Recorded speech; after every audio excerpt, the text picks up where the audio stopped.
কোরআনুল কারিমে 114 সূরা আছে, এর মধ্যে একটা সূরা হলো ইউসুফ আর একটা মরিয়ম, এরকম 114 সূরা।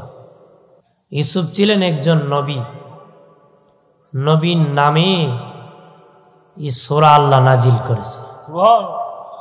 জোরে বলেন না সুবহানাল্লাহ। হাজিরিন, আল্লাহ সুবহানাহু ওয়া তাআলা সূরা ইউসুফের মধ্যে সুন্দর ও চমৎকার ঘটনা বর্ণনা করেছে। কোরআন 3 ভাবে নাজিল করেছে। অতীতের ঘটনা বলি দি, আল্লাহর কুদরতের বর্ণনা দি, আখিরাতের বর্ণনা দি। আখিরাতের বর্ণনা দি, আল্লাহর কুদরতের বর্ণনা দি, অতীতের ঘটনা বলি দি। এর মধ্যে সূরা ইউসুফের ঘটনা হলো অতীতের ঘটনা দিয়ে কোরআন নাজিল করেছে আল্লাহ। অতীতের ঘটনা দিয়ে কি, অতীতের ঘটনা দিয়ে আল্লাহ কি করেছেন? কোরআন নাজিল করেছেন। হাজিরিন, খেয়াল করেন, হযরত ইউসুফ আলাইহিস সালামের বাবার নাম হযরত ইয়াকুব আলাইহিস সালাম। নাম কি? ইয়াকুব আলাইহিস সালাম। ইয়াকুব আলাইহিস সালামের বাবার নাম ইসহাক আলাইহিস সালাম। ইসহাক আলাইহিস সালামের বাবার নাম ইব্রাহিম আলাইহিস সালাম। ইব্রাহিম আলাইহিস সালামের ছেলের নাম ইসহাক আলাইহিস সালাম। খেয়াল করেন, ইসহাক আলাইহিস সালামের ছেলের নাম ইয়াকুব আলাইহিস সালাম। ইয়াকুব আলাইহিস সালামের ছেলের নাম কি? ইউসুফ আলাইহিস সালাম। সুবহানাল্লাহ বলেন না। তাদেরকে বনি ইসরাইল বলা হয়। ইসহাক থেকে না এক নাম ইসরাইল ছিল, এখান থেকে বনি ইসরাইল, এখান থেকে কি বনি ইসরাইল। বনি ইসরাইলের 70,000 নবী এসেছে, এর মধ্যে হযরত ইউসুফ আলাইহিস সালাম হলেন একজন নবী। ইউসুফ আলাইহিস সালাম একজন। ইয়াকুব আলাইহিস সালামের প্রথম বিবির ঘরে 10 ছেলে ছিল। উনি পরে বিয়ে করেছেন, ওই বিবির ঘরে আর 2 জন ছেলে আগের বছর পরের বছর হওয়ার কারণে বিবি ছিল দুর্বল, ইন্তেকাল হয়ে গেল। তাহলে ছোট্ট 2 ইউসুফ আর বনিয়ামিন, তারা 2 ভাই, ছোট্ট, মা নাই। বলেন, ছোট্ট বাচ্চার দিকে বাবার নজর কম থাকে না বেশি থাকে? বেশি থাকে। বাবার একটু মায়াটা, আমার ছেলেটা ছোট। এই জন্য হযরত ইয়াকুব আলাইহিস সালাম তার দিকে বেশি নজর। আর নবী তো উনি জানেন ইউসুফ নবী হবে। সুবহানাল্লাহ বলেন না। আমার বানের বাবা দিরানি, খেয়াল করেন ভালো করিয়া, হযরত ইয়াকুব নবী যখন ইউসুফের দিকে একটু নজর বেশি রাখেন, মায়া করেন, তার 10 ভাইয়ের সহ্য হলো না। তারা চক্রান্ত শুরু করে দিল, ইউসুফকে কিভাবে গুম করা যায়, হত্যা করা যায় বা গুম করা যায়। হযরত ইয়াকুব নবী বুঝতে পেরেছেন আমার সন্তান ইউসুফের দিকে তারা কুমতলবে তাকায়। এই জন্য তিনি বাবা খুব সতর্ক করে সন্তানকে রাখতেছেন। হযরত ইউসুফ নবী একদিন স্বপ্নে দেখলেন 11টা তারা আর চন্দ্র আর সূর্য ওনাকে সেজদা করেছে। বন্ধুরে আমার, ইউসুফ নবী দেখে বলে, আব্বা আমি স্বপ্নে দেখেছি 11 তারার চন্দ্র সূর্য আমাকে সেজদা করেছি। ইয়াকুব নবী বুঝতে পেরেছে যে এটা আমার সন্তান নবী হবে। বললেন, বাবা ইউসুফ, স্বপ্নের খবর তোমার ভাইদেরকে বলিও না, কারণ তারাও নবীর সন্তান। স্বপ্ন বললে তারা বুঝতেই পারবে তুমি যে নবী হবে, ষড়যন্ত্র আরো বাড়ায় দিবে রে। গোপন করো। 11 তারকা মানে 11 ভাই, চন্দ্র আর সূর্য হলো বাবা আর মা। তার দিন 1 ভাই আর 10 ভাই, সব ভাই 11 ভাই। চন্দ্র সূর্য হলো কি তার মার। বন্ধুরে আমার, তারপরে 2 ভাইয়ের সহ্য হয় না, ডাক দেয়া বলে, বাবা আমরা আজকে ঘোরাতে যাব, আমার ভাই ইউসুফকে আমাদের সাথে দিয়ে দেন। ইয়াকুব নবী বলেন, না দেওয়া যাবে না, যাই হোক যে কোনো ভাবে কৌশল করে তারা হযরত ইউসুফ নবীকে তাদের সফর সঙ্গী বানালো। কি বানাইছে? সফর সঙ্গী বানাইছে। গিয়ে চক্রান্ত করলো কি করা যায়, কেমনে মারা যায়। এরা করলো কুয়াত ফেলে যে শেষ পর্যন্ত সিদ্ধান্ত করলো কি হত্যা করতে। ডাইরেক্ট বড় ভাই যে হুদা ছিল তার একটু বড় ভাই হিসেবে একটু মায়া, একটু দরদ থাকে, একটু বেশি বড় যার একটু বেশি মায়া থাকে।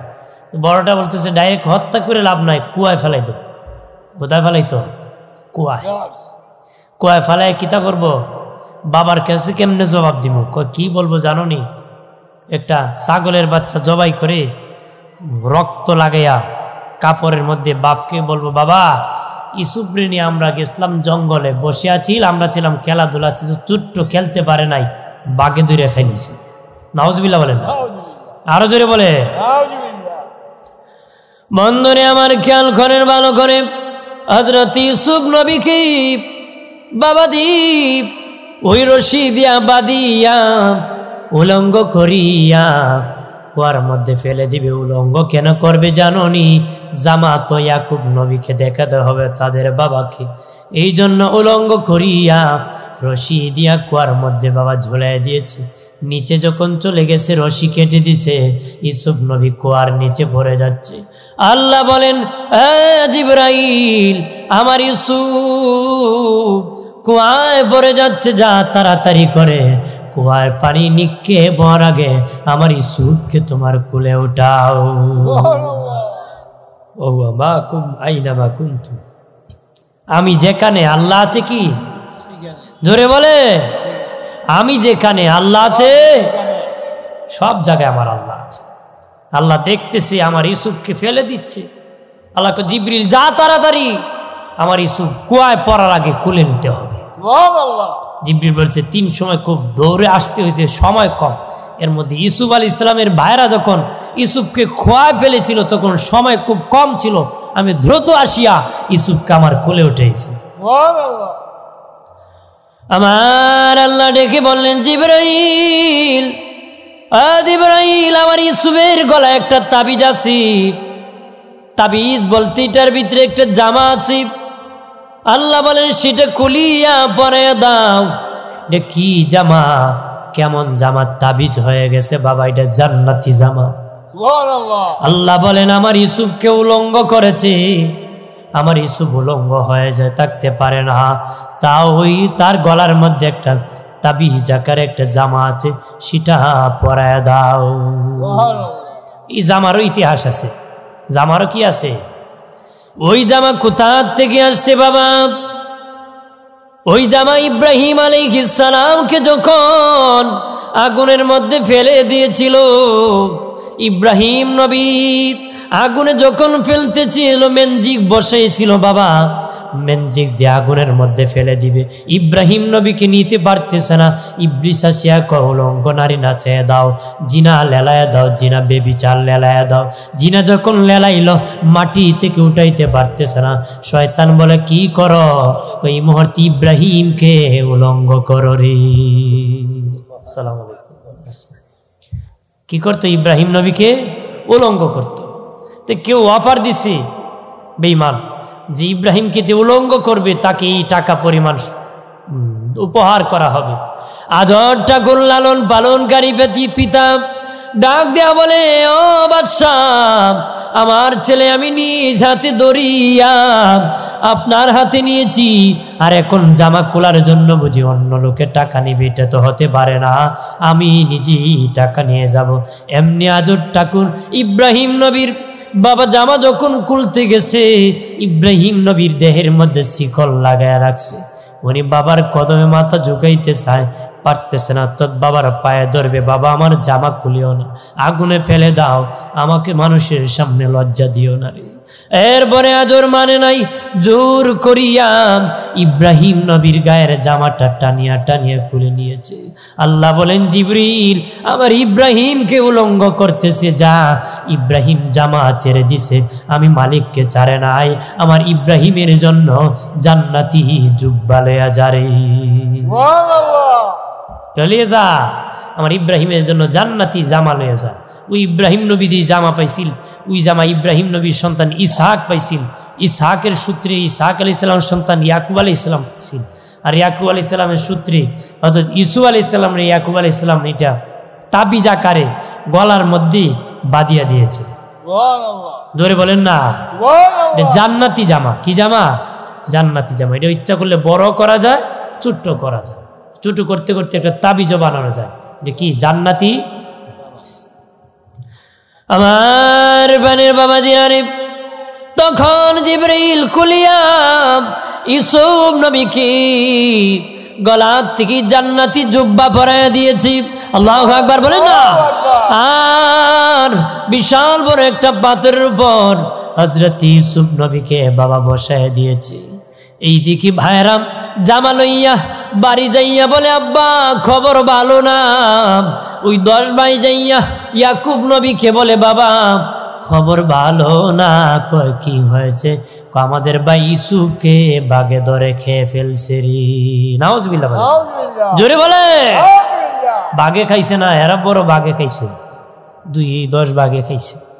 10 বাঘে খাইছে। ইয়াকুব আলাইহিস সালামও স্বপ্নে দেখছিলেন 10 বাঘ তাকে আক্রমণ করছে।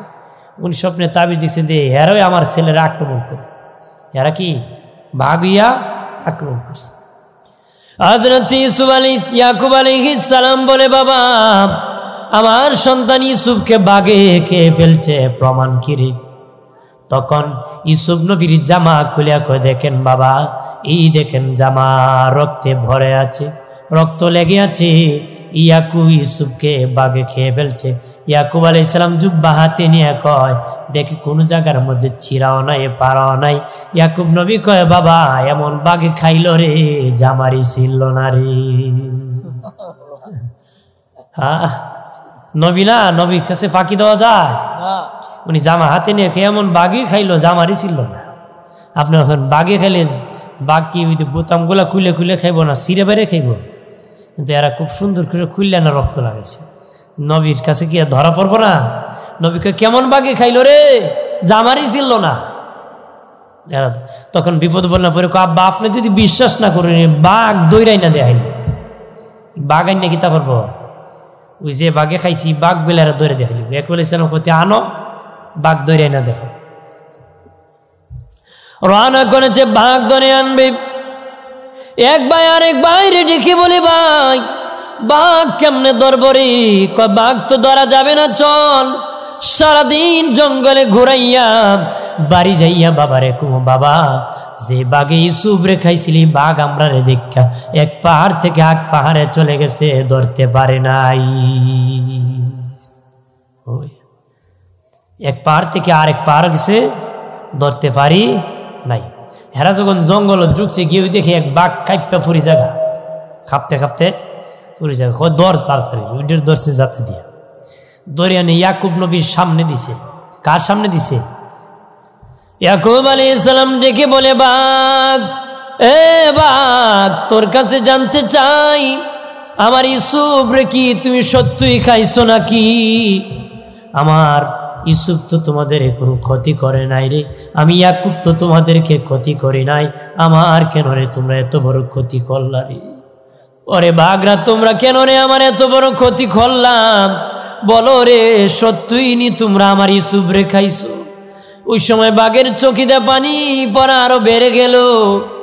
বাঘ বলে, মালিক আল্লাহ, তোমার নবী ইয়াকুবের সাথে কথা বলার ক্ষমতা দান করে দাও। আর জোরে বলেন না। আমার আল্লাহ সুবহানাহু ওয়া তাআলা বাঘের জবান খুলে দিয়েছেন। বাঘ ডেকে বলে, ওগো ইয়াকুব নবী, আল্লাহর কসম খেয়ে বলি, আপনার ইউসুফ রে খাইব দূরের কথা, কিয়ামত পর্যন্ত কোন নবী রাসূলগণের পশম মোবারক খাওয়া পর্যন্ত আল্লাহ আমাদের হারাম করে দিছে। আপনার সন্তান ইউসুফ রে খাইব দূরের কথা, কোন নবী রাসূলের পশম মোবারক খাওয়া পর্যন্ত আমাদের জন্য আল্লাহ হারাম করে দিয়েছে। আল্লাহু আকবার বলেন না। ইয়াকুব নবী বুঝতে পারলেন তার ছেলের চক্রান্ত। ডাক দেয়া বলেন, ও বাঘ, তোমরা তো অনেক সবল রে, কিভাবে রে বাঘ তোরে আমার ছেলেরা ধরতে পারলো? বাঘ ডাক দেয়া বলে, ইয়াকুব নবী, আমার একটা সন্তান বাচ্চা হারিয়ে গিয়েছে, ওই আমার হারানো বাচ্চার জন্য আমি কাঁদতে কাঁদতে বেহুশ হয়ে গেছি। ওই পাকে আপনার ছেলেরা আমাকে ধরে ফেলছে। ইয়াকুব নবী কয়, বাঘরে তোর আর আমার বুঝি একরকম কপাল হয়ে গেল রে। তোরও বাচ্চা হারে দিশেহারা হয়ে গেছ, আমারও বাচ্চা হারিয়ে আমিও দিশেহারা হয়ে গেছি। প্রাণের বাবা দিরানি খেয়াল করেন ভালো করিয়া, ইয়াকুব নবী বুঝতে পেরেছেন উনার ছেলেদের চক্রান্ত, এটা ছেলেদের চক্রান্ত করেছে। বাবাজি দোস্ত বুজুর ঘরারে খেয়াল করো, একটা বাবাজি মিশরে একটা বাণিজ্য কাফেলা এই জায়গা দিয়ে যাচ্ছে, ওই এলাকা দিয়ে। তখন তারা পানির দরকার ছিল, পানি উঠাবে। এখন যেমন তেলের খনির যেমন দাম, ওই সময় পানির কুয়ারের চেয়ে বেশি দাম ছিল রে। একটা পানির কুয়ার মূল্য ছিল, আপনারাই বলেন যে কোন টিউবওয়েল ছিল না মুরব্বী বাবাজিরা, তখন একটা কুয়ার মূল্য অনেক কিছু ছিল। পানির মূল্য, এটা পুকুরের একটা কুয়ার পানির মূল্য অনেক, মানুষ খুব হেফাজত করে রাখত। এখন না মানুষ দিদি করে ওদের নিজের পুকুরে প্রস্রাব ছেড়ে দেয়, গরুর নাফাকি ছেড়ে দেয়, প্রস্রাব বাথরুম ছেড়ে দেয়। আমার উন্নয়ন হয়েছে, উইতে টাইস লাগছে, আরো কত পজিশ হয়েছে, আর পুকুর লাগেনি। এই জন্য দিছে 12টা বাজে, পুকুরে 13টা হয়ে গেছে। না উজু করার ব্যবস্থা আছে, না গোসল করার মতো আছে, না ফাঁকি হয়ে গেছে। আমার বানের বাবাদি খেয়াল করো ভালো করিয়া, তারা বলল কুয়ার মধ্যে পানির জন্য ডুল চারতে হবে, পাত্র চারতে হবে। রশি লাগাইয়া মালিক বাবা কুয়ার মধ্যে ছেড়েছি। আমার আল্লাহ বলেন, ইউসুফ এই পাত্র কুয়ায় আসতে দেরি, তুমি বসতে দেরি করবা না। জিব্রিল নিজে ইউসুফ নবীর কুয়ার মধ্যে বাবা এই ডুলের মধ্যে বসায় দিছে। যে পাত্র চারছিল পানির মধ্যে, কুয়ার মধ্যে, এটার মধ্যে ইউসুফ আলাইহিস সালামের উঠে বসাই দিছে। অঞ্জন টানতেছে দেখে অনেক ওজন লাগতেছে, ও জীবনে অনেক পানি উঠাইছি, এত ওজন তো লাগে না, আজকে কি বেতালা ওজন। টানিয়া উঠে দেখে চন্দ্রের চেয়ে সুন্দর একজন সন্তান বসে আছে। মালি ডাকতেছে, আমার সবর সঙ্গীরা দেখো রে আসিয়া দেখো, চন্দ্র সূর্যের চেয়ে একটা সুন্দর সন্তান বসে আছে, সন্তান বসে আছে। তারা দেখে ইউসুফ নবী নূরের চেহারা আসমানের আলো পর্যন্ত ঝিলিক মারতেছে, ঝিলিক মারতেছে, নূরের চেহারাতে আলোকিত হয়ে গেছে। যখন উঠাইছে তখন বড় ভাই ইহুদা কয়, সর্বনাশ, উঠাইলিছে রে। কি হইছে? মনে হয় ইউসুফ রে কুয়াতে উঠেছে। এত নিচু কুয়া কেমনে উঠাবে? না বিশ্বাস করি। কয়েকটা ঝলক দেখছি ইউসুফের চেহারার থেকে, বাড়িতে বাড়ি খাইছে। তারা গিয়ে ঠিক বাণিজ্যিক কাফেলা হযরত ইউসুফ আলাইহিস সালামের কুয়ার থেকে উদ্ধার করে ফেলছে। জোরে বলে না। তারা যাইতে বলল, আরে তোমরা কারা রে? ইয়াকুব নবীর দোষ ছেলে যাইয়া বলল, তোমরা কারা? আমাদের গোলামকে ভাগায় নিচ্ছ। তারা বলে, কিসের গোলাম ভাগায় নিব? আমরা কুয়ার মধ্যে ডুল ফেলেছি, সেখানের মধ্যে বাচ্চা উঠেছে, আমরা গোলাম ভাগামো কেমনে? তারা কই, এটা আমাদের গোলাম, এটা আমাদের গোলাম, যাই তো তোমরা নিতেছো নিয়ে যাও, তবে আমাদের কাছ থেকে টাকা দিয়ে নিতে হবে, আমরা তাকে বিক্রি করব রে। নাউজুবিল্লাহ বলেন, জোরে বলে। এর বাইরে এখন বিক্রি করব। তারা কইল, আমরা তো ব্যবসা করে আইছি, টাকা কম, পয়সা সামান্য, খুব কম মূল্যে ইউসুফ আলাইহিস সালামের বিক্রি করে দিল। তখন 10 ভাই ডাকিয়া বলে, বাণিজ্যিক কাফেলা, আমার এই যে গোলাম তোমরা কিনে নিয়েছো, এই গোলামের স্বভাব কিন্তু ভালো না, স্বভাব হলো বাগার স্বভাব। গোলাম কিন্তু সুযোগ পেলে ব্যাগে যেতে পারে। এই কথা বলার কারণ কি জানেননি? কারণ ইউসুফ আলাইহিস সালামকে যদি সুযোগ পান, তো উনি ভাগিয়া বাবার কাছে চলে আসবেন, চলিয়া বাবার কাছে খবর দিয়ে দিবেন।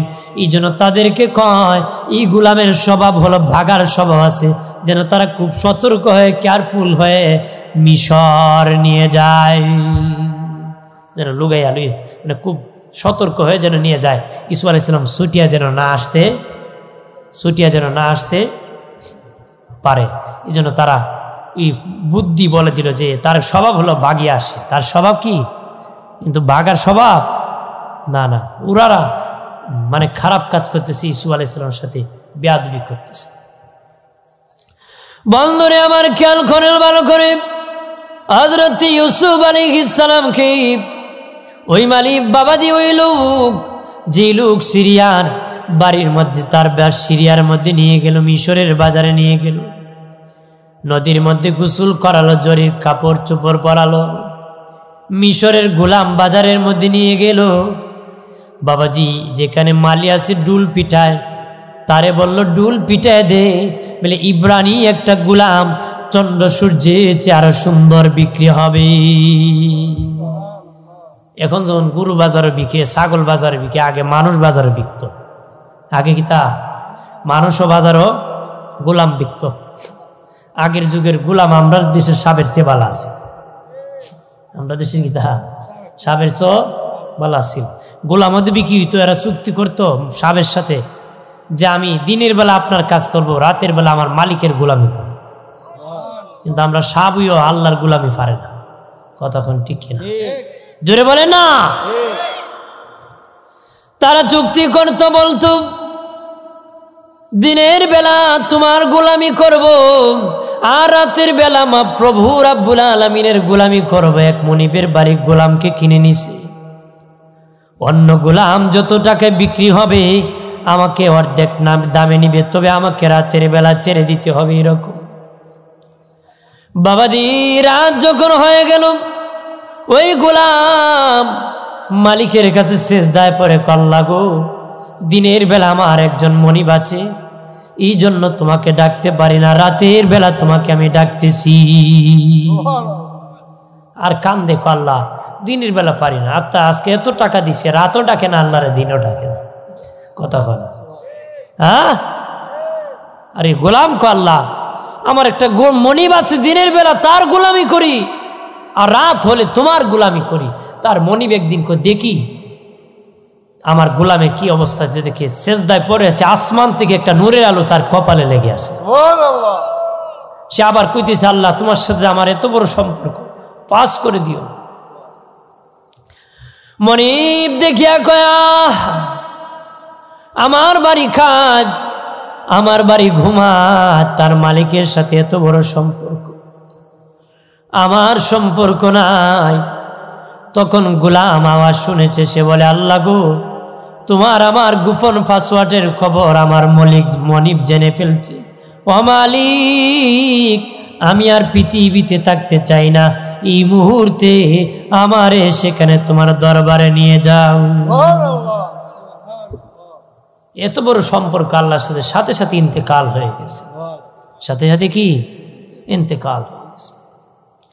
বন্ধুরে আমার খেয়াল করেন ভালো করে, অপ্রাণের বাবাজি মালি ঢোল পিটাইতেছে মিশরের বাজারের মধ্যে, যে ইব্রানি একটা গোলাম চন্দ্র সূর্যের চেয়ে সুন্দর বাজারে বিক্রি হবে, যা আনতে অনেক পয়সা লাগবে, অনেক কিছু লাগবে, বুঝিয়া বড় লোক যারা তাদেরকে যেতে হবে। ওই মালি ঢোল পিটাইতেছে, ঢোল পিটানি এখানে রাখলাম, ঢোল পিটানি খেয়াল করুন, মানে ফিটাইতেছে মালি ঢোল, এখানে রাখলাম, আবার এখানে আইব। বাবাজি আরেকজন ছিল অন্য দেশের এক ব্যক্তি, জমিদার ছিল, বড় ব্যবসায়িক ছিল, তার একজন মেয়ে ছিল, নাম ছিল জুলাইখা। নাম ছিল কি? জুলাইখা। নাম ছিল কি? জুলাইখা। জুলাইখা যখন সাবালক হলো, তখন প্রথম রাত্রে স্বপ্নে দেখলো, স্বপ্নেতে বলতেছে, হযরত ইউসুফ আলাইহিস সালামকে কি স্বপ্নে দেখছে, দ্বিতীয় দিন দেখছে, তৃতীয় দিন দেখছে। তখন বলতেছে, বন্ধু তোমার পরিচয় কি? ডেকে বলে, বন্ধু তোমার পরিচয় কোথায়, তুমি একটু বলে দাও, তোমার পরিচয় খুঁজে আমি সেখানে যাব। আওয়াজ আসলো, মিশরে আজিজে মিসরির দরবারে আসো, আজিজে মিশরের দরবারে আসলে আমাকে পাইবারি।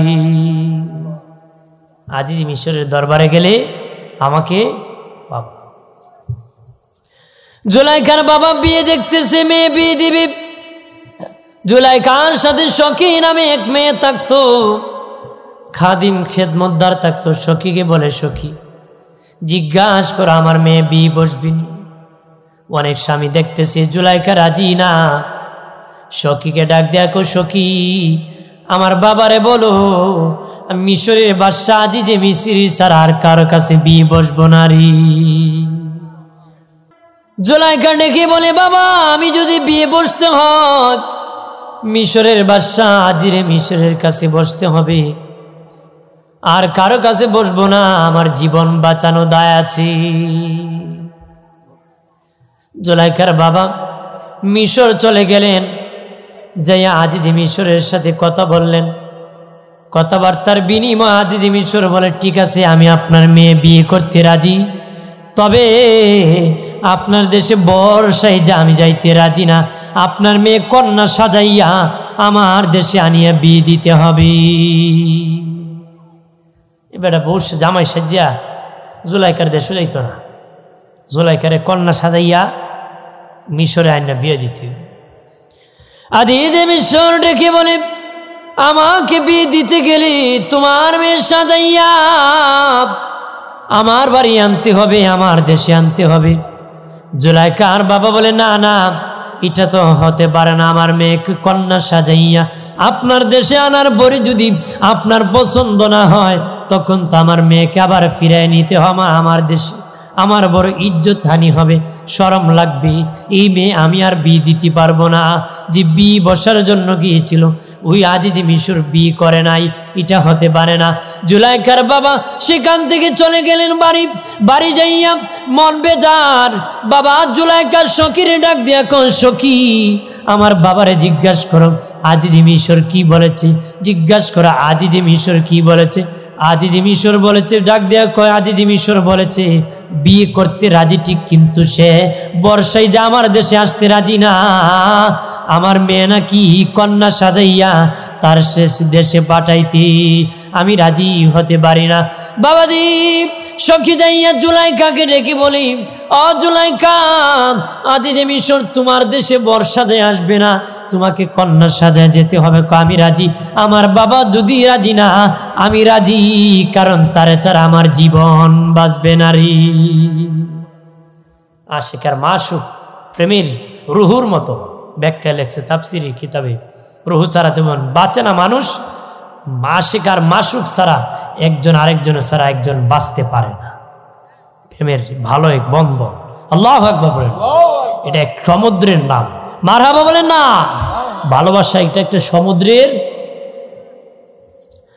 আমার প্রাণের বাবাজিরা রে, ও দুস্থ বুজুর্গরা, জুলাইখার বাবা ডেকে বলে, ঠিক আছে তুমি চলে যাও, আমি যেতে পারবো না মা, আমি অনুমতি দিয়ে দিলাম তুমি চলে যাও।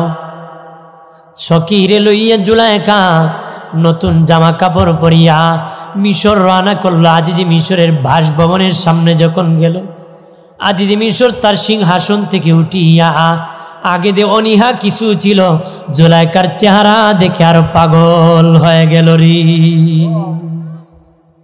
মানে আগে দেখতো নিমরাজি ছিল, এখন তার চেহারা দেখেও জুলাইখা ওই সময় বিশ্ব সুন্দরী ছিল। মারহাবা বলে না, আমরা ওখানে যে বিশ্ব সুন্দরী এরকম না, এখন তো যে যত কাপড় খুলতে পারে তত বড় বিশ্ব সুন্দরী, এইরকম নয় বিশ্ব সুন্দরী।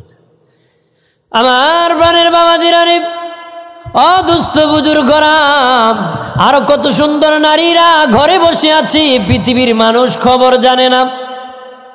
কথা খানা উলঙ্গ হলে বিশ্ব সুন্দরী হয় না, না, যে মহিলা দিল দিয়ে আল্লাহর রসুলকে রাজি করেছে এটি বিশ্ব সুন্দরী, তার জীবন সুন্দর, আখিরাত সুন্দর, পরিণামে জান্নাত সুন্দর হবে,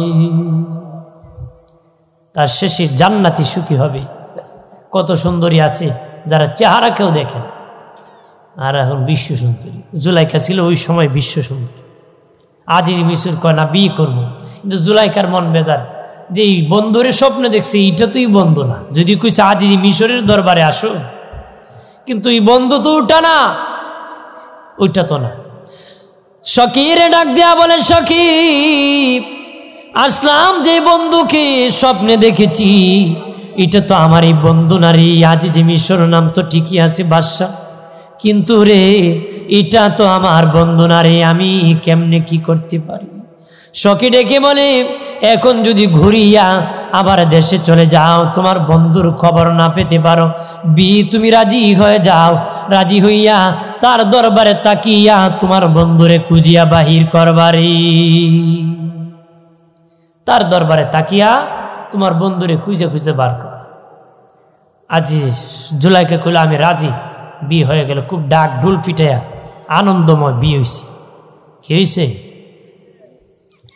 বিয়ে যখন হয়ে গেল রে বাবাজি, বাসর করে যখন জুলাইকা আজিজে মিশর ঢুকে গেল, আমার আল্লাহ সাথে সাথে আজিজে মিশরের যৌবন শক্তি উঠায় নিছে, সাথে সাথে তার যৌবন ক্ষমতা নিয়েছে। বাবাজি বিবির আকার মতন যোগ্যতা তার দূর করে দিয়েছে। তখন আজিজে মিশর দেখে ক্ষমতা নাই, জুলাইকা মুস্কি মুস্কি হাসি আর মনে কয়, তোমার তো আমি স্বামী হিসেবে মানতে আগেই রাজি না, আমি তো আমার বন্ধুর জন্য আসছি, তোমার জন্য আসি নাই। এরকম স্বামী হইলি আমার চলে। আল্লাহু আকবার। আমার এরকম হইলি চলে, কারণ আমি তো তোমার জন্য আসি নাই, আমি আমার বন্ধুর জন্য আসছি। আরে প্রাণের বাবাজিরা রে, দুস্থ বুজুর্গরা খেয়াল করেন ভালো করিয়া, এইভাবে চলতেছি। বাবাজি আজিজে মিশর জুলাইকাকে বড় মায়া করে, মহব্বত করে, আর বাবা যা খুশি তাই দিতেছে। যেই সময় ঘোরানোর কথা ঘোরাইতেছে। আর বাবাজি জুলাইকা সখীকে নিয়া প্রতিদিন একটা রাউন্ড দেয়, নগরে নগরে শহরে শহরে ঘোরাঘুরি করে। হঠাৎ করে একদিন শুনে এক মালি ডুল পিটাইতেছে। ওই দে বলছিলাম ডুল পিটানি রাখি, ওই ডুল পিটাইতেছে মালি। কই ইব্রানি একটা গোলাম বিক্রি হবে, চন্দ্র সূর্যের চেয়ে আরো সুন্দর, চন্দ্র সূর্যের চেয়েও সুন্দর ইব্রানি গোলাম। ওই যে ঢুল পিটাইতেছে আর জুলাইকা দেখতেছে। জুলাইকা দেখে কয়, এই শুনে যা, কি করে ইব্রানি গোলাম বিক্রি হবে চন্দ্র সূর্য চেয়ে? তখন ওই মালি বলতেছে, আপনারই দরকার, আপনি ফার্স্ট লেডিস, কারণ আপনার কাছে সম্পদ আছে, ওই ছেলে কেনার মতন ক্ষমতা আপনার আছে। তে শকিরে কইতেছে, চল বাজারে যাবো মিশরে। আর বাজারের মধ্যে ইউসুফ নবীর কেনার জন্য মানুষ, জমিদার, টাকাওয়ালা, বড় বড় লোকরা চতুর্দিকে ঘেরাও করেছে। বাবা বাজারে জাম লেগে গেছে, কে কিনে নিবি ইউসুফকে? বাবা বাড়াবাড়ি করে দাম চলতেছে, একজনের চেয়ে আরেকজন বেশি বলতেছে। জুলাইকা টাস টাস দিতে দিতে বাবাজি সরাইতে সরাইতে জাম সারাইতে সারাইতে সামনে যায় দেখে, যেই বন্ধুরে 3 দিন স্বপ্নে দেখছিল, ওই বন্ধু মিশরের বাজারে গোলাম হিসাবে হাজির হয়েছে। জুলাইকা দিকে বেউস হয়ে পড়ে গেছে। বেউস হয়ে কি, অনেক সময় বেশি সুখের খবর পাইলেও মানুষ বেউস হয়ে যাবে, বেশি দুঃখের খবর পাইলেও মানুষ। এই জন্য আল্লাহ কোরআনে বেশি সুখ একসাথে কইছে না, বেশি দুঃখ একসাথে কইছে। যেমন সূরা জান্নাত নামক কোনো সূরা নাজিল করছে না, সূরা জাহান্নাম নামক কোনো সূরা নাজিল করছে না। কারণ বেশি সুখ মানুষ সইতে পারে না, বেশি দুঃখ মানুষ সইতে পারে না। একসাথে জান্নাত নামক সূরা নাজিল করলে একসাথে মানুষ শুনলে বেউস হয়ে পড়ে যাবে, একসাথে জাহান্নামের ভয়ের আলোচনা করলে মানুষ শুনে আরো কাতর হয়ে মরে যাবে। এই জন্য যত জায়গায় আল্লাহ আগে ভয় দেখাইছে, পরে আশা দিছে, যত জায়গায় আগে জান্নাতের কথা কইছে, পরে জাহান্নামের কথা কইছে, আগে জাহান্নামের কথা কইছে, পরে জান্নাতের কথা কইছে, আগে আশার কথা কইছে, পরে ভয়ের কথা কইছে, আগে ভয়ের কথা কইছে, পরে আশার কথা কইছে। আল্লাহু আকবার বলেন না? বেশি সুখ সইতে পারে মানুষ? এক বেটা বাড়ি বিক্রি করে ছেলেরে পাঠাইছে লন্ডন, আর ছেলে একসাথে মনে করেন 10 লাখ টাকা পাঠাইছে। বেটা কাছে নিয়ে কইছে, আপনার ছেলে 10 লাখ, দেখে 10 লাখ গেছি। হ্যাঁ, এটা হলো বেশি সুখে গেছে। বেশি সুখে কি?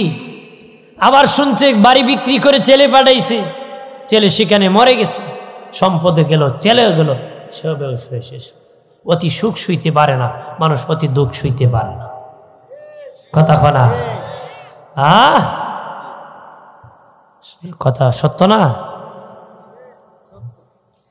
বন্ধুরে আমার খেয়াল করেন ভালো করে, ইউসুফ নবীকে দেখিয়া জুলাইকা বেহুশ হয়ে জমিনে পড়ে গেল। আবার হুশ আসলো। বাবাজি দাম চলতেছে, কত টাকা দিবে, কত টাকা। জুলাইখা বাড়াবাড়ি শুরু করছে, কত দিব, কত দিব।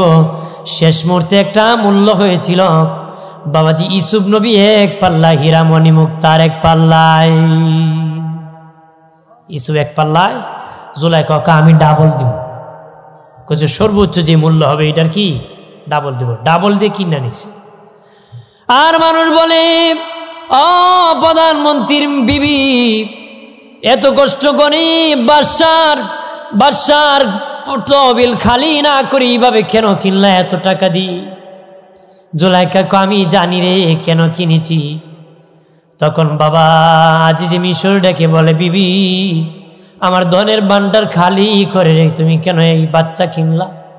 হযরত বাবা জুলাইখা ডেকে বলে, তোমার ঘরে কোনো ছেলে সন্তান হয় না, ইউসুফকে ছেলে হিসেবে লালন পালন করব, আমার কাছে বড় পছন্দ লাগছে। আপনার কোন ছেলে হিসেবে পালবো না বন্ধু হিসাবে? স্বামীর একটা বুঝ দিছে, মূলত বন্ধু হিসেবে পালবো। বাবাজি লালন পালন করতেছে। মিশর আজিজি মিশরের সামনে সন্তান হিসেবে আচরণ করে। বাবা আজিজি মিশর যখন চলে যায়, বাবা জুলাইখা গুতাগুতি করে, বন্ধুর মতন আচরণ করে, কেজাকিজি করে। আর যখন আজিজি মিশরের সামনে আসে, সন্তান হিসেবে লালন পালন করে। হযরত ইউসুফ নবী যখন বড় হয়ে গেলেন, জুলাইখা আরো পাগল পারা হয়ে গেল, কিভাবে ইউসুফের সাথে সম্পর্ক ঘনানো যায়। বন্ধুরে আমার, কোনোভাবেই যখন প্রস্তাব দিয়ে পারে না, বাবাজি ইউসুফ নবী ডেকে বলে, জুলাইখা রে আমার বংশে পুরুষের মধ্যে কেউ জিনা কর নাই, আমি ইউসুফ জীবনে কোনোদিন জিনা করতে পারি না রে। আল্লাহু আকবার বলে না, ইউসুফের বংশের মধ্যে কেউ জিনা কর নাই, এটা নবীর বংশ। আল্লাহু আকবার বলে না, ডাক দিয়া বলে, আমার বংশের কেউ জিনা কর নাই রে। জুলাইখা আমার বংশের কেউ এমন সম্পর্ক করে না রে। তুমি যে চেষ্টা করতেছো আমি বুঝতেছি তুমি পারবা না। বাবাজি জুলাইখার চেষ্টা চালালো, অনেক দরজা লাগালো, দরজা লাগাইয়া এক দরজা দু দরজা অনেক দরজা লাগাইয়া একটা কামরা বানালো। ওই কামরার মধ্যে উলঙ্গ ছবি লটকাই দিল, উপরে নিচে সব দিকে উলঙ্গ ছবি।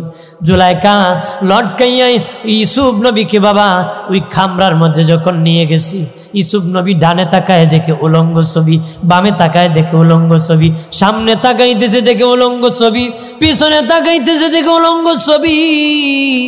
কোনো দেখি চক্ষু রাখার মতন না। এমনি ইউসুফ নবী জুলাইখার চেহারার দিকে তাকাইতেছি।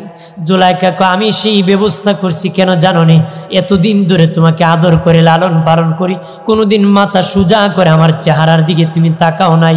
আমার বড় দুঃখ, আমার বড় যন্ত্রণা, এই যন্ত্রণার কারণে আমি আজকে এই ব্যবস্থা করেছি যেন তুমি আমার চেহারার দিকে তাকাও রে। জুলাইখা যখন রাজি করতে পারে না বাবা, তখন সামনের দিকে এগিয়ে গেল, ইউসুফ নবীকে ধরে ফেলবি, জোরপূর্বকভাবে ধরে ফেলবি। ইউসুফ নবী বলল, জুলাইখা তোমার কামরার মধ্যে দেখা যায় কি জানি ঢাকা আছে, ওইটা আমার ক্ষুধারে ডাইকা রাখছি। তোমার ক্ষুধা দেখে নাকি? না দেখে না, তবে এমন ভাবে দাঁড়িয়ে আছে মনে হয় দেখে। কে দাঁড়িয়ে আছে ঠিক, কিন্তু দেখে না, কিন্তু এমন ভাবে তাকে আছে মানে দুইটা চোখ বানাই দিচ্ছে কি মনে হয় দেখে, কিন্তু কয় না আমার ক্ষুধায় দেখে না। কোথায় ঢাইকা লাভ কি? না, তার সামনে আমার শরম করে, তার সামনে কি আমার শরম করে। জুলাইখা কয় যদিও না দেখে তার সামনে আমার এই কাজ করা শরম করে। ইউসুফ নবী ডেকে বলে, জুলাইখা তোর ক্ষুধা দেখে না, তারপরও যদি তোর লজ্জা লাগে রে, আমার মালিক তো আমাকে দেখতেছে, আমার লজ্জা লাগার কথা না রে, আমার কি শরম লাগার কথা না, আমার মালিক তো আমাকে দেখতেছে। এমনি ইউসুফ নবী দরজার দিকে যে যখন লাথি মারছে, আল্লাহ কই ইউসুফ সর্বোচ্চ চেষ্টা করেছো বাঁচার জন্য, তুমি ইউসুফ সর্বোচ্চ চেষ্টা করেছো বাঁচার জন্য, আমি আল্লাহর দায়িত্ব তোমাকে বাঁচানো। ইউসুফ তুমি দৌড় মারো। লাথি যখন ইউসুফ নবী মেরেছে, দরজা খুলে গেছে, জুলাইখাকে খুলবে না, আর দরজা আছে, যেতে যেতে সব দরজা খুলে দরজার সামনে এসে গেছি। আল্লাহ যদি পার করে পৃথিবীর কেউ আটকানোর ক্ষমতা আছে? হ্যাঁ, আল্লাহ দেখে না? আল্লাহ দেখতেছে। আল্লাহ কয় তুমি চেষ্টা করেছো, আমার দায়িত্ব পার করে দাও, তুমি যাও সামনে। দৌড় দিয়েছে, সব দরজা খুলে গেছে। জুলাইখা পিছনে দৌড়তেছে। ইউসুফ আলাইহিস সালাম তো ছোট, পাওয়ার মানে হাং ছোট ছোট হয়, জুলাইখার হাং বড় হয়। একবার চাই আস্তে আস্তে পিছনে কাপড়ে ধরে ফেলছে। পিছনে কি কাপড়ে ধরে ফেলছে, পিছনে কাপড় একটু চিরে গেছে। আর যখন দৌড়তে দৌড়তে দরজার সামনে গিয়ে পড়ছে, আজিজি মিশরও সামনে খাড়া। আজিজি মিশর কি সামনে খাড়া। আজিজি মিশর ডেকে বলে, জুলাইখা এই খবর কি? এই অবস্থা কেন গো জুলাইখা, এই অবস্থা কেন? বাবাজি ইউসুফ নবীও বড় হেরান, জুলাইখা বড় হেরান। জুলাইখা দিশে হারা হইয়া কয়, এ বাদশাহ, এই ছেলে বড় খারাপ, আমার সাথে খারাপ কাজ করতে চাই। নাউজুবিল্লাহ না দোষী পড়েন আল্লাহুম্মা, একটু টানে না, মাওলানা মুহাম্মদ ওয়া আলা আলিহি।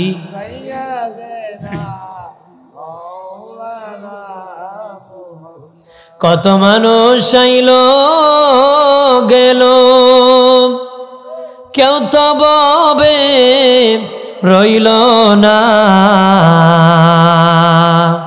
আসল বাড়ি কবরেতে একবার মন রে ভাবলে না। আল্লাহুম্মা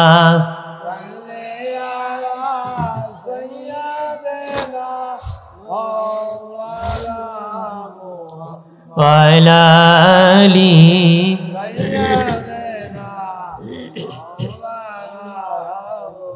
আমার বানের বাবাদের, আরে জুলাইখা বলে, বাদশাহ ছেলেটা বড় খারাপ, আমার সাথে জিনা করতে চায়। আজিজের মিশর দিশেহারা হয়ে গেছে। ছেলে হিসাবে লালন পালন করতেছো, আর ছেলে এরকম খারাপ কাজ করবে, এটা কারণ কি? অবশ্যই একটা রহস্য আছে, কারণ আছে। ডাক দেখে, ছেলে তুই কি জিনা করছো নাকি? ইউসুফ নবী কয়, না না, সে আমার সাথে জোর করতে চায়। এইরকম ভাবে দুইজন তর্ক বেজে গেল। বাবা জুলাইখা ইউসুফকে দোষী, ইউসুফ নবী জুলাইখাকে দোষী। কথা যখন বলতেছি বাবাজি, কথা বলতেছি, তখন ইউসুফ নবী বলে বিচার হবে। বাবাজি জুলাইখা বলে কঠিন বিচার করো গোলামের বিপক্ষে, এই বাচ্চার বিপক্ষে, সে আমার সাথে জিনা করতে চায়, খারাপ প্রস্তাব যে। এমনি বাবাজি ইউসুফ নবী বলে, মালিক আল্লাহ, আমি জিনা করি নাই, এই বিপদ থেকে কেমনে বাঁচবো? আল্লাহ বলেন, ইউসুফ আমি দেখতেছি, আমি তোমার পবিত্রতা রক্ষা করবো রে ইউসুফ। কি জন্য পবিত্রতা রক্ষা করব? আল্লাহ বলেন, একটা শিশু বাচ্চা এসেছি, শিশু বাচ্চা তার আজকে বিচারের সমাধান করবি। যখন বাবাজি আজিজি মিশর দিশেহারা হয়ে গেল, কেমনে আমি বিচার করব তাদের? কারণ ছেলে হইয়া মায়ের সাথে তো খারাপ কাজ করতে পারে না, কিন্তু জুলাইখার যে কোনো রহস্য আছে। এমনি ছোট্ট বাচ্চার জবান খুলে গেছে, ডাক দেয়া কয়, বাদশাহ আমি যেইভাবে বলি গো সেইভাবে আপনি বিচার করেন। বাবাজি আজিজি মিশর আশ্চর্য হয়ে গেল, ছোট্ট বাচ্চা নাকি কথা বলে। বলে, বাবা কিভাবে আমি বিচার করব? কয়, দেখো ইউসুফের জামা সামনে চিরা না পাছনে চিরা? যদি সামনে ইউসুফের জামা চিরা হয় ইউসুফ দোষী, পিছনে চিরা হলে জুলাইখা দোষী। আল্লাহু আকবার। এমনি রে বাবাজি তাকা দেখে ইউসুফ নবীর পাছন দিক থেকে জামা চিরা। ডাক দেয়া বলে, কিভাবে প্রমাণ হবে? কয়, যদি ইউসুফ নবীর দোষ না থাকে, ইউসুফ নবী ধরতেছি, জুলাইখা পাছনে টানছে, পাছনে ছিড়বে। যদি ইউসুফ দোষী হয়, সামনে গেছে, জুলাইখা ধরছে, সামনের কাপড় ছিঁড়ছে। তবে যেহেতু ইউসুফের পিছন দিক থেকে জামা চিরা, এখানে জুলাইখা দোষী, ইউসুফ দোষী নারী। জুলাইখা দোষী। তখন বাদশা বুঝছে এটা আমার বিবির চালাকি। তখন বাবা রায় বিবির বিপক্ষে গেছে। রাত্রে যখন ঘুমাইতে গেছে, বিবির বিপক্ষে যদি রায় হয়, ঘুম শান্তি তুইব? বিবি মারছে কে যা? জুলাইখা মারছে কি? রাগ কথা কয় না, মুখটা খায় না, ঘোরায় চায় না। ঘোরায় কি? ডাক দেয়া বলে, একটা সাধারণ গোলাম কিনে আনলাম, আর তার পক্ষে তুমি রায় দিয়েছো একটা বাদশার বিবির বিপক্ষে। এটা হতে পারে না, এটা মানি না। তখনকার স্বামী, আমি খুশি হব ইউসুফকে যদি তুমি জেলে বন্দি করে নাও, ইউসুফকে যদি জেলে বন্দি করে। হযরত ইউসুফ নবীকে বাবা বাদশা তার বিবির হাতে দিশে হারা হইয়া জেলখানার মধ্যে বন্দি করে দিল রে। জেলখানার মধ্যে বন্দি হইয়া ইউসুফ নবী আল্লাহর কাছে দোয়া করলেন, মালিক আমার জেলখানার মধ্যে আরাম, জেলখানার থেকে তো বাহির হলে জুলাইখা আমার সাথে খারাপ কাজ করতে যাবে গো, আল্লাহ তুমি আমার জেলখানার মধ্যে রাই করি। আল্লাহকে তোমার দোয়া কবুল করছি, অনেক লম্বা মেয়াদে জেলখানায় রাখ, লম্বা মেয়াদে জেলখানায় রাখ। আল্লাহুম্মা সাল্লি আলা সাইয়্যিদিনা মাওলানা মুহাম্মদ ওয়া আলা আলি সাইয়্যিদিনা মাওলানা মুহাম্মদ। এ দরাতে সে নবী না দেখিলেন বাবার মুখ, 6 বছরের কালে নবী হারাইলেন মায়ের বুক। আল্লাহুম্মা সাইয়্যিদিনা মাওলানা মুহাম্মদ ওয়া আলা আলি সাইয়্যিদিনা মাওলানা মুহাম্মদ। হাজিরিন, ইউসুফ আলাইহিস সালাম দোয়া করলো, আল্লাহ কয়েকদিন ধরে সর্দি হয়ে গেছে, জ্বর উঠছিল, এখন কমছে, কিন্তু সর্দিটা আসলে সারতেছে না, আসলে কষ্ট, গলায় ব্যথা উঠে যায়, সর্দি টেলার সেটে। আমার সর্দি যখন জমে যায় তখন তার কথা বলা যায় না, কষ্ট হয়। যাই হোক, আপনাদের দোয়ায় যে স্বাস্থ্য নিয়ে এত রানিং করার কথা না, কিন্তু এই স্বাস্থ্য নিয়ে যত রানিং করি এটা আপনাদের দোয়া। কারণ এটা যদি আমার গ্রাম না, তারপরে এলাকা, আমি এটা আমার নিজের এলাকায় মনে করি। এই সমস্ত এলাকা স্বাস্থ্যগঞ্জের আশেপাশে যত গ্রাম আছে এটা আমার নিজের বাড়ি আমি মনে করি। হ্যাঁ, বাড়ি না, কেউ ফেলে দিবেন নাকি? দেখ, এটা আপনাদের দোয়া, আপনাদের কি? কারণ প্রথম মানুষ কিন্তু খুব কম ছিল, এখন তো মোটামুটি আসছে মানুষ, আরো আসবে ইনশাল্লাহ, আরো আসবে। হাজরিন, তখন ইউসুফ আলাইহিস সালামের জেলখানা আল্লাহ কয়েক বছর বাদশা রাখলো। এর ভিতরে আজিজি মিশর মরে গেছে। আজিজি মিশর কি মরে গেছে। আজিজি মিশরের যত সম্পদ ছিল জুলাইখা মালিক হয়ে গেছে। জুলাইখা কি হয়েছে? মালিক হয়েছে। আর বাবাজি জুলাইখা ভাবে না ইউসুফ নবীতে লম্বা এত সময় জেলখানার মধ্যে থাকবেন। জুলাইখা ভাবে নাই ভালোবাসা যখন কাউকে ভালোবাসে, কেউ না পেলে কিছু শাস্তি দিতে চায়, কিছু শাস্তি দিয়া আন্ডারে আনতে চায়, যে কিছু নরম করে নি আমার ভক্ত চায় কিনা। জুলাইখা চেয়েছিল ইউসুফ নবীকে কিছু শাস্তি দিয়া নরম করিয়া তার পক্ষে নিয়ে আসবে, কিন্তু জুলাইখা জানে না ইউসুফ নবী কোনোদিন মাথা নত করবে না রে। করবে নাকি? করবে না রে বাবাজি।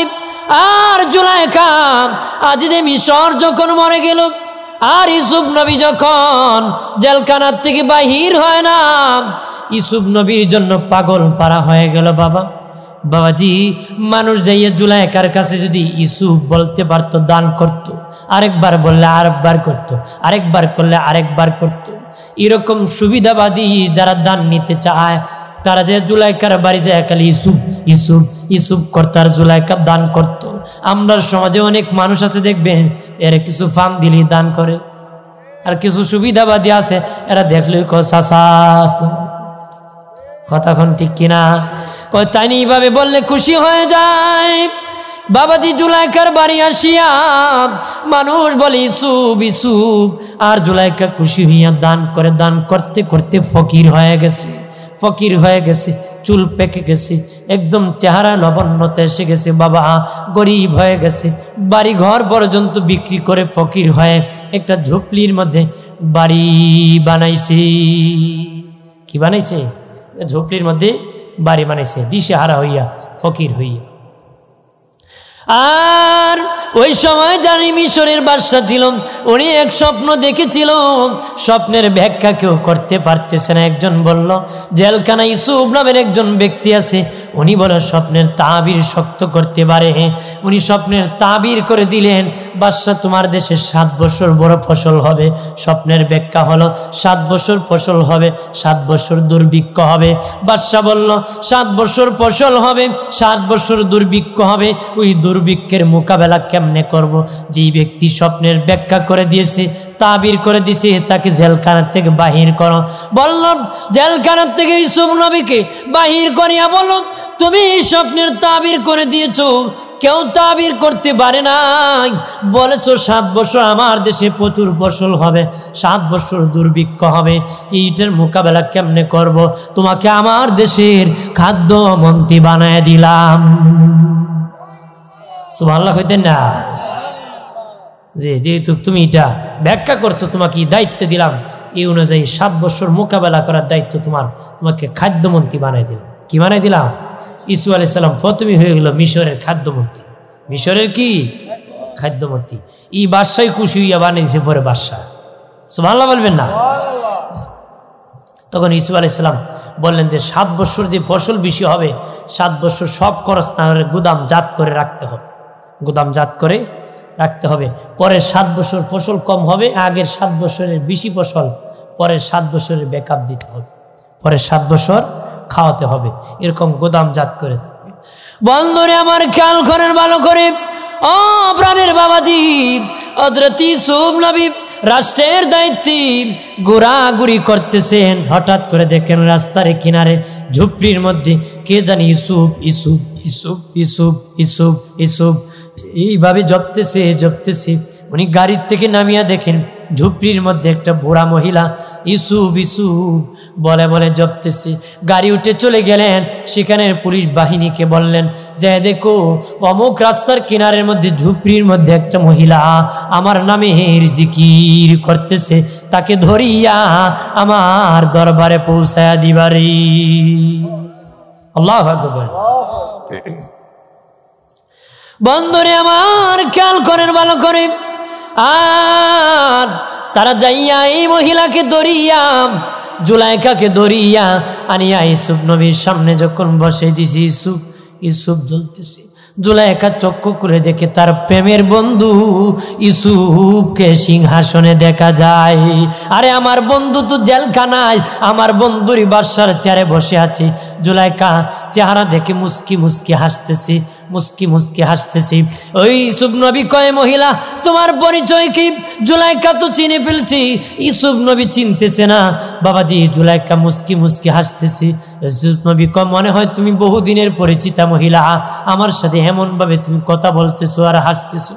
তখন জুলাইখা বলে, আমার বাবার জমিদারির সম্পত্তি ছেড়ে দিয়েছিলাম, যার জন্য স্বামীর ধনের ভান্ডার খালি করে গোলাম বাজার থেকে যাকে আমি ডবল মূল্যে কিনে এনেছিলাম, যার জন্য আমি সব সম্পদ বন্টন করে দান করতে করতে ঝুপড়ির মধ্যে ফকির হয়ে আমার এই অল্প বয়সে চুল পেকে গিয়েছে, টেনশনে আমার চেহারায় লবণ্যতা এসে গেছে, আমি দুর্বল হয়ে পেরেছি। যেই বন্ধুর জন্য এত কিছু দিলাম, বন্ধু বুঝি মিশরের বাদশা হয়ে আমার মতন বন্ধুর এত তাড়াতাড়ি ভুলে গেল রে। কে কয়? জুলাইখা কইতেছে যে এত কিছু দিলাম আর মিশরের সাধারণ বাদশা হইয়া আমার মতন একটা প্রেমিক মহিলাকে ভুলে গেল। আমি হলাম জুলাইখা। ইউসুফ নবী বুঝতে পারলেন এটাই জুলাইখা।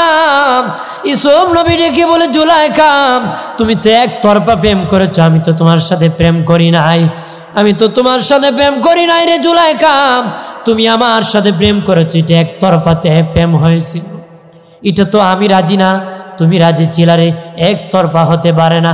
আল্লাহ বলেন আমার ইউসুফ স্বার্থপর নয় রে, আমার ইউসুফ স্বার্থপর না, আমার ইউসুফের সাথে একতরফা প্রেম হয়েছে, এমন প্রেমের সম্পর্ক আমার ইউসুফ রাখতে পারে না রে। আমার ইউসুফ স্বার্থপর না, কারণ তুমি একতরফা প্রেম করেছো। আমার ইউসুফ তোমাকে সাথে ভালোবাসা করে নাই। আমরা দেশে প্রেমে আর ভালোবাসা অভাব আছে?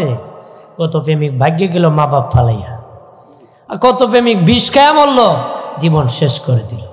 কথা হয় না? এক পোলা বিলে কাচের বোতল হাতে নেয় না, রিক্স হয়। কি হয়? রিক্স। কাচের গ্লাস হাতে নিয়ে পানি খায় না, কয় যদি নিয়ে আর পরে ফেটে ভেঙে যাবে। তাহলে কত বড় রিক্স মুক্ত। তো বেচারার প্রেমিকা যখন বিয়ে হয়ে যায়, বাবা বিয়ে বসে না, বিয়ে করা না, তখন বেটা বিষের বোতল হাতে নিয়ে কয় খেয়ে ফেল।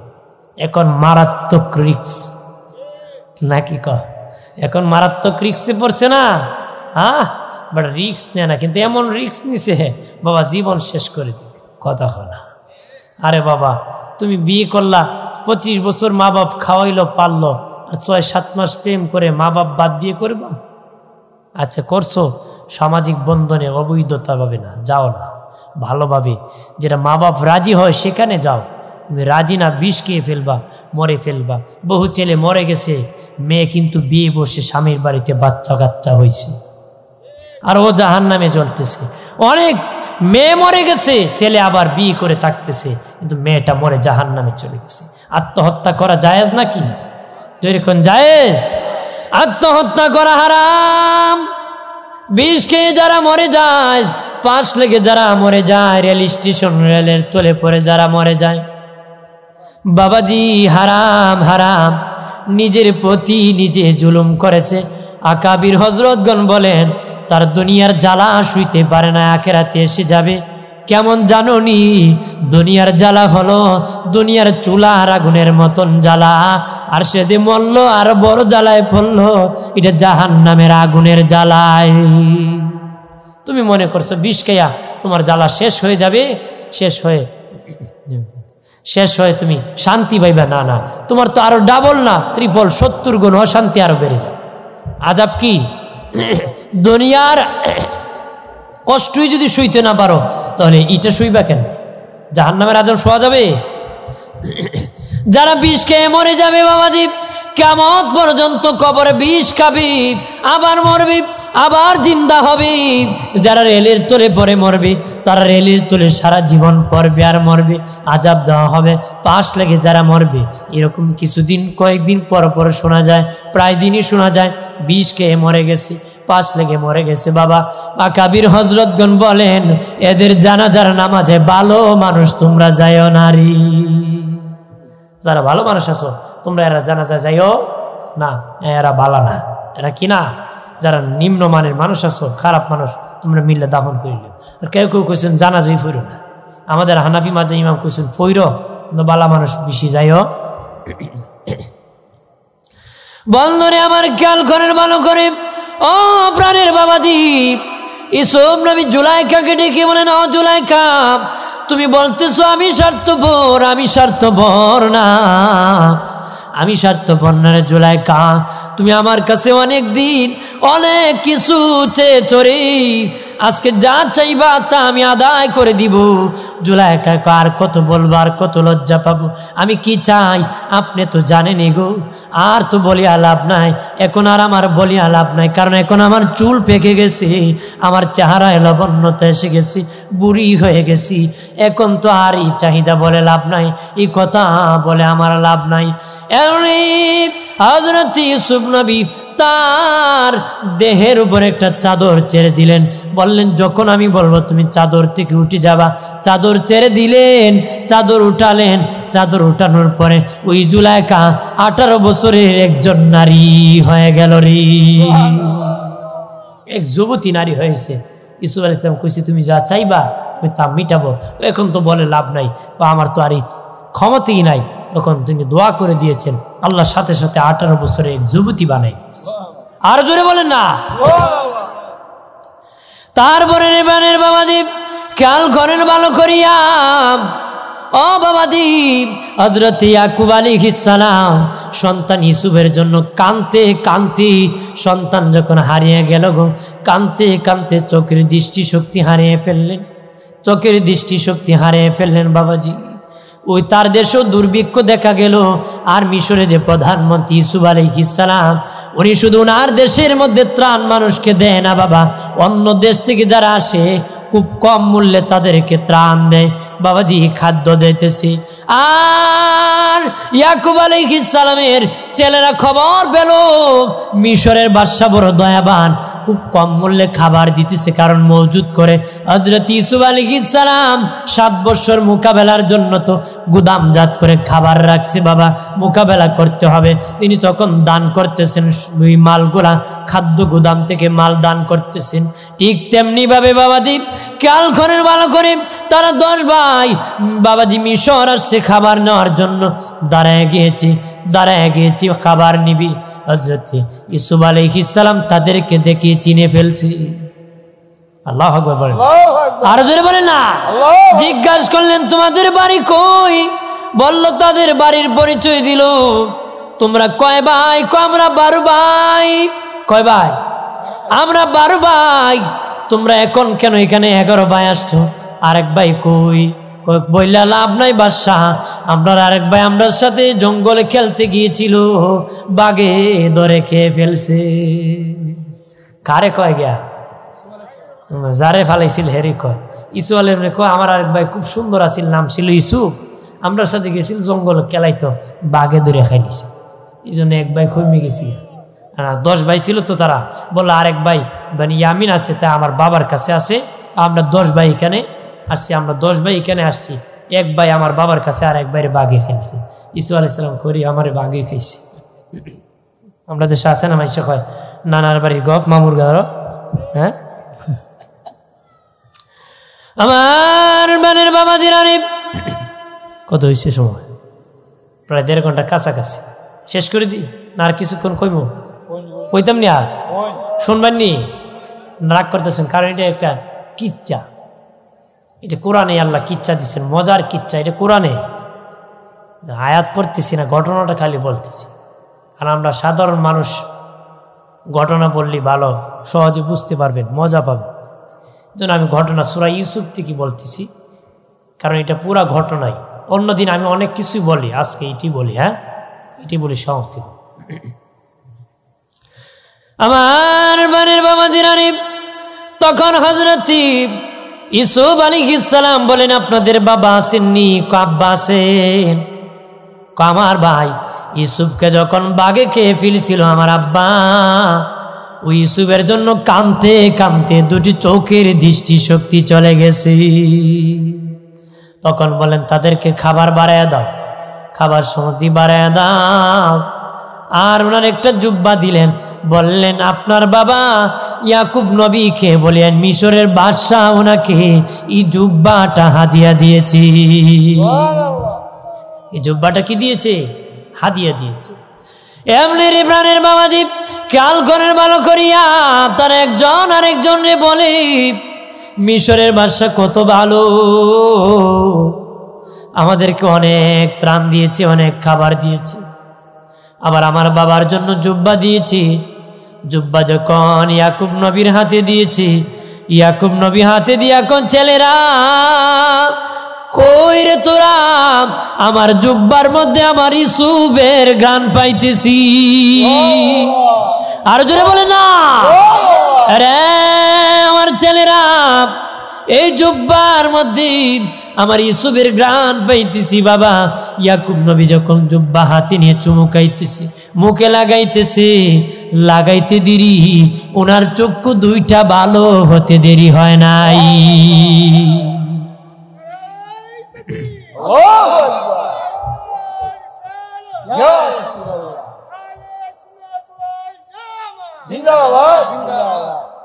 ইসু আলাইহিস সালামের জামারও মুজিজা আছে। ইসু আলাইহিস সালামের জামারও কি? এক এক নবীকে এক একটা মুজিজা আল্লাহ দান করেছে, এক এক নবীকে এক একটা মুজিজা দিয়েছেন।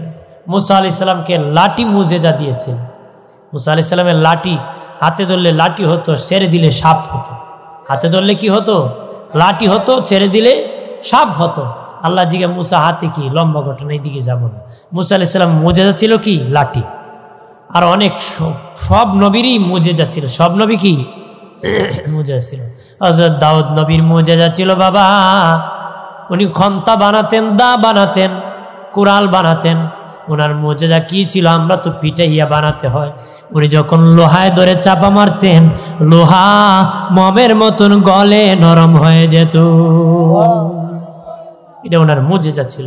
উনি বলতেন দা হয়তো হাত দিয়ে টিপে টিপে দা বানাইতো, এইভাবে দিতে হবে, দা হইতো, খন্তা হইতো, যেই দিকে যেত লোহা এদিকে যেত। উনি চাপা মারতে মমের মতন গলে যেত, উনি দা খন্তা বটি বানাই দিত। এটা ওনার মুজিজা ছিল। সুবহানাল্লাহ বলেন না? আর ও বাবাজি, হযরত ঈসা নবীর মুজিজা ছিল, মুর্দা মানুষকে জিন্দা করতে পারতেন। একটা পাখি জবাই করে খাওয়ার পরে বাবা, ওই পাখির পাকগুলো একত্র করে আবার যদি বলতেন আগের মতন পাখি হয়ে যাও, আগের মতন পাখি হয়ে যেত বাবাজি। উনি যখন ছাগল জবাই করে খেতেন, একটা হাড়ের টুকরা রেখে দিতেন, হাড়ের টুকরা হাড্ডি হাতে নিয়ে বলতেন আগের মতন ছাগল হয়ে যাও, আগের মতন ছাগল হয়ে যেত রে। আর সর্বশ্রেষ্ঠ মুজিজা হলো আমাদের নবীর। আল্লাহু আকবার বলেন না? আমাদের নবীর মুজিজা, সর্বশ্রেষ্ঠ মুজিজা হলো 30 পারা কোরআন। বাবাজি, এক এক নবীর এক একটা মুজিজা ছিল। নবী শেষ, মুজিজা শেষ, নবী শেষ, মুজিজা শেষ। আমার নবী বিদায় হয়েছেন 1500 বছর, রওজা শরীফ ঘুমাইছেন। নবীর সর্বশ্রেষ্ঠ মুজিজা 30 পারা কোরআন এখনো আমাদের কাছে আছে। আমার নবীর মুজিজা এখনো চলে যায় না, এখনো আমাদের কাছে আছে। বাবাজি, আমার নবীর মুজিজা হলো চাঁদকে 2 খণ্ড করে দাও। আল্লাহু আকবার বলেন না? বাবাজি, আবু জেহেল আসিয়া বলে মুহাম্মদ, তুমি যদি একটা মুজিজা দেখাইতে পারো আমি কালেমা পড়ে মুসলমান হব, কালেমা পড়ে মুসলমান হব। নবী বলেন চাচা, জমিনে দেখাবো না আসমানে দেখাবো? আসমানে দেখাইলে তো ভালো হয়, 4টাকে 2টা টুকরা করে যদি দেখাইতে পারো কালেমা পড়ে মুসলমান হয়ে যাব। কিতাবে এসে যে নবী শাহাদাত আঙ্গুল ইশারা করেছেন, বাবাজি 4টা 2টা টুকরা করে টুকরা হয়ে জাবালে আবু কুবাইস পাহাড়ের 2 পাশে চলে গেছে। আবু জাহেল কয় বাতি যাবো তো জাদু কেমনি ইকলা বিমান মুসলমান বনি ইতরামি করতে আইসে, কেমনে আটকাইতো আর কইতো মোহাম্মদ তো পারছে না, কালেমা পড়ি কেমনে। কিন্তু কোনো দিকে যখন পারে না, শেষ মুহূর্তে কত অতলা তো বাতি যা তুমি কেমনি ইকলা। নাউজুবিল্লাহ বলেন না? আরো জোরে বলেন না? আমার বানের বাবাজির, আরে এই চাঁদ জোড়া লেগেছি। চাঁদের দেশে যিনি গিয়েছিলেন তিনি বলেছেন, আমি যখন চাঁদের দেশে গিয়েছি তখন চাঁদের মধ্যে মধ্যখানে রেখা দেখেছি পাটল। উনি বলেন আমি যত অক্সিজেন নিয়েছি, এইখানে যদি গবেষণা করি অক্সিজেন শেষ হয়ে যাবে। সেখান থেকে কিছু পদার্থ আমি এনেছি, আনিয়া গবেষণা করে বলেছে ওই চাঁদের রেখা হওয়ার কারণ 1500 বছর আগে চাঁদ মনে হয় 2 টুকরা হয়ে গিয়েছিল রে। ওই যে জোড়া লাগছে, এটা রেখা পড়ছে, ওটা তো উনি কোয়া লাগতো না। নবী 1500 বছর আগে বলে গিয়েছেন চাঁদ 2 টুকরা। আল্লাহ নিজে ঘোষণা করেছেন চাঁদ 2 খণ্ড হয়ে গেছে। আল্লাহ কোরআনে ঘোষণা যে চাঁদ 2 খণ্ডের খবর দিয়েছেন সূরা কামারে। আল্লাহু আকবার। নবীজি ইশারা করছে চাঁদ কি হয়েছে, নবীজি ইশারা করছে চাঁদ কি হয়েছে, 2 খণ্ড হয়েছে। এই জমিন থেকে ইশারা করেছে চাঁদ 2 টুকরা হয়ে গেছে। আল্লাহু আকবার বলেন না? আর জোরে বলেন না? আমার বানের বাবাজির, আরে এটা হলো নবীর, আল্লাহ নবীর মুজিজা। আর অনেক মুজিজা বাবা, নবীর অনেক মুজিজা ছিল, এক এক নবীর এক একটা মুজিজা ছিল। ইউসুফ নবীর মুজিজা ছিল, ওনার জামার কয়েকটা মুজিজা ছিল বাবা। জামা যখন ইয়াকুব নবীর হাতে না হলো, ইয়াকুব নবী যখন চুমু খালো বাবা, সাথে সাথে চক্ষু ফিরে আসলো। শেষ মুহূর্তে আল্লাহ ঘোষণা দিলেন, আরে ইউসুফ, তোমার বাবা সহ তোমার ভাইদেরকে মিশরের মধ্যে তুমি দাওয়াত করো রে। ইয়াকুব নবী সহ হযরত বাবাজি ইয়াকুব নবীর 10 সন্তান সহ ওই তার ছোট্ট ভাই সহ ইউসুফ নবীর রওনা করলেন তারা মিশরে। সাক্ষাতের পরে বাবা দেখা হলো, তারা খুশি হইল, আমাদের ভাই হারানো ভাই মিশরের বাদশা হলো, কত না ষড়যন্ত্র করলাম। তারা নত হয়ে গেল বাবাজি।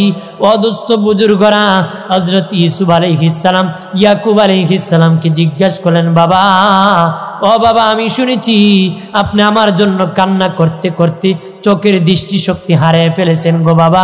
আমি জানতে চাই আপনি ইয়াকুব নবী কি তকদির বিশ্বাস করেন নাকি? তকদির বিশ্বাস করেন না?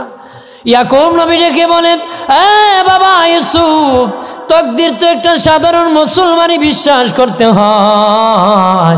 আমি তো শুধু মুসলমান না, আমি একজন আল্লাহর পয়গাম্বর, আমি তো বিশ্বাস করি। তখন হযরত ইউসুফ নবী ডেকে বলে, ও বাবা ইয়াকুব, ও আব্বাজি, আপনি যে আমার জন্য কান্দিয়া চোখের দৃষ্টি শক্তি হারিয়েছেন, আপনি জানেন না আল্লাহ যদি আমাকে অশান্তিতে রাখে, আপনার পাশে থাকলে অশান্তির মধ্যে থাকবো, অশান্তি যদি কপালে থাকলে দূরেও থাকবো, কাছেও থাকবো। কপালে যদি শান্তি থাকে, কাছেও থাকলে হবে, দূরেও থাকলে হবে। কি জন্য গো আব্বা আপনি কাঁদতে কাঁদতে দৃষ্টি শক্তি হারিয়েছেন? ইয়াকুব নবী ডেকে বলেন, আব্বা ইউসুফ, আমি এক সেকেন্ডও এই চিন্তা আমি কান্দি না রে। তুমি সুখে আছো না দুঃখে আছো, এই চিন্তা আমি এক সেকেন্ডও কাঁদি নাই। বাবা কি জন্য কেঁদেছ? তুমি ছোট্ট বয়সে আমি বাবার কাছ থেকে হারিয়েছিলে। আমার দায়িত্ব ছিল আল্লাহকে চিনিয়ে দেওয়া, নবীকে চিনিয়ে দেওয়া। আমার দায়িত্ব ছিল ইসলাম শিক্ষা দেওয়া, দিনের দিকে আহ্বান করা। আমি বাবা চিন্তায় পড়ে গেছি, আমার ছোট্ট ইউসুফ মাও নাই, আমি বাবার হাত থেকে দূর হয়ে গেল, না জানি আল্লাহ থেকে বিচ্ছিন্ন হয়ে যায় নাকি। এই চিন্তায় আমি ইয়াকুব নবী কাঁদতে কাঁদতে চোখের দৃষ্টি শক্তি হারাইছি।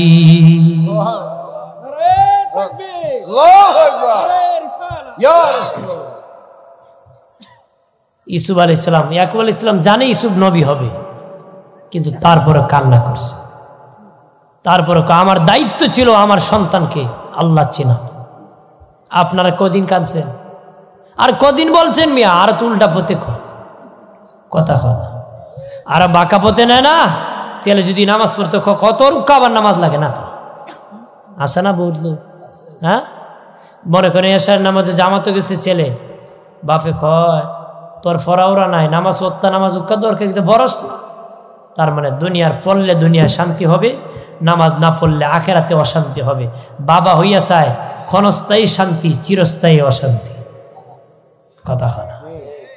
যেই বাবা ছেলে নামাজ পড়া লাগতো না, এই বাবা কিতা কয় তুই দুযোগ যা, নিজে যায় নামাজও ফুলারে যাইস না। তার মানে হেবেড়ে জান্নাত চায়, ফুলারে জাহান্নামও দিতেছে। হ্যাঁ, এটা গাদ্দার না? ধরে কন নিজে রোজা রাখে, ছেলের কর রাখবার নাই। তার মানে হে রাখে জাহান্নাম থেকে বাঁচবে, ছেলের বাঙ্গায় দুযোগে ফেলাইত। কথা হয় না? কথা তো সোজা বলে ফেলেন, কথা গুরুত্ব। বিবেক কাটাতে হবে যে আমার ছেলেদের রোজা ভাঙলো, আমি ভাঙ্গালাম, আমি রেখে জান্নাতে যাব, ও তো ভাঙ্গায়া জাহান্নামে চলে যায়। কথা কোন ঠিক কিনা? আর জোরে বলে। আমার বানের বাবা জিরানি খেয়াল করেন ভালো করিয়া, ও দুস্থ বুজুর্গরা, ইউসুফ আলাইহিস সালামের ঘটনা অনেক মজার ঘটনারি। পাকে আরেকটা কথা ফেলে দিয়েছি, আরো সামনে ঘটনা আছে বাবাজি।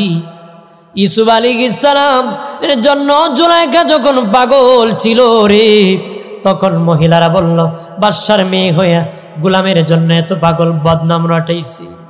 তখন হযরত জুলাইখা মহিলাদেরকে ডাক দিয়েছি, আনার ফল কাটার জন্য বাবা রেডি করেছে, আনার ফল কাটার জন্য। এর আগে বাবা অনেক মহিলাকে জুলাইখা পাঠাইছে, জুলাইখার পক্ষে ইউসুফ নবীর কাছে সুপারিশ করার জন্য অনেক মহিলাকে পাঠাইছে। যত মহিলা জুলাইখার পক্ষ থেকে ইউসুফের কাছে গিয়েছিল সুপারিশ করার জন্য, কিতাবে আসছে কেউ জুলাইখার কথা বলে নাই, সব মহিলারা নিজের বিয়ের প্রস্তাব ইউসুফ নবীকে দিয়েছে।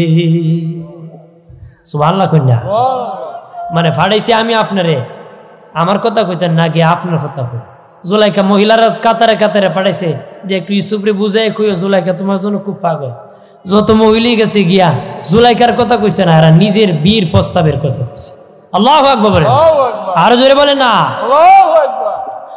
বন্ধুরে আমার খেয়াল করেন ভালো করে। আর জুলাইখা আনার ফল দিয়েছে, একটা চাকু দিয়েছি, বলতেছে তোমরা তো আমার সাথে বদনাম রটাচ্ছ, বলে ফল কাটো। ইউসুফ নবীকে তাদের সামনে দিয়েছে, তারা ইউসুফের দিকে তাকায় ফল কাটতে কাটতে আঙ্গুর কাটছে, রক্ত যাইতেছে কিন্তু ইউসুফের দিকে তাকায় আছে। জুলাইখা বলে একটু দেখিয়ে যদি তোমরা এত পাগল হয়ে হাত কেটে টের পাও নাই যে ইউসুফকে নিজ হাতে আমি খাওয়াইছি, নিজ হাতে গোসল করাইছি, নিজ হাতে জামা কাপড় পরাইছি, আমি জুলাইখা কেমনে রে প্রাণে বাঁচে থাকতে পারি? আমি জুলাইখা কেমনে প্রাণে বাঁচতে পারি? আমি জুলাইখা তো বাঁচতে পারি না, আমি বেঁচতে পারি না। ইসু আলাইহিস সালাম সব নবীর চেয়ে সুন্দর ছিলেন। সুবহানাল্লাহ বলেন না? আমাদের নবী ছাড়া আমাদের নবী সবার চেয়ে সুন্দর ছিলেন। সুবহানাল্লাহ বলেন না? আর জোরে বলেন না? আমাদের নবী কি ছিলেন? সুন্দর ছিলেন। নবীর চেয়ে সুন্দর আর কেউ ছিল না। এরপরে হল ইউসুফ আলাইহিস সালাম। ইউসুফ আলাইহিস সালাম সুন্দর ছিলেন। মারহাবা বলেন না? আর জোরে বলে। রাসূল বলেছেন আমার ভাই ইউসুফ ছিল সাদা সুন্দর, আমি রাসূল লাল সুন্দর।